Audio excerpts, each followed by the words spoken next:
दिनांक 23 सप्टेंबर रोजी पहाटे नवी मुंबईतील उलवे बेलापूर महामार्गावर एक धक्कादायक हिट अँड रनची घटना घडली। पहाटे साधारण 5 वाजण्याच्या सुमारास एका भरधाव कंटेनरनं ऑटो रिक्षाला जबर धडक दिली आणि काही क्षणातच चालक घटनास्थळावरून पसार झाला।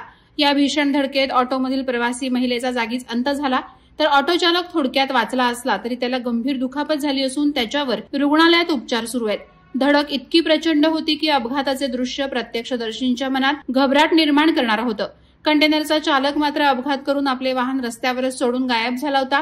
पोलिसांनी तातडीनं घटनास्थळी धाव घेतली। जखमी ऑटो चालकाचा जबाब नोंदवला गेला असून महिलेची ओळख पटवण्याचं काम सुरू आहे। उलवे पोलिसांनी सीसीटीव्हीच्या आधारे आरोपी चालकाचा शोध सुरू केलाय, परंतु या घटनेनं पुन्हा एकदा महामार्गावरील सुरक्षेचा प्रश्न ऐरणीवर आलाय। गेल्या वर्षभरात असंख्य अपघात घडले असून अनेक कुटुंब उद्ध्वस्त झालेत। स्थानिक नागरिकांनी वारंवार प्रशासनाला सुरक्षेच्या उपाययोजना करण्याची मागणी केली आहे, मात्र कोणतीही ठोस पावलं उचलली गेली नसल्याने स्थानिक संतप्त झालेत।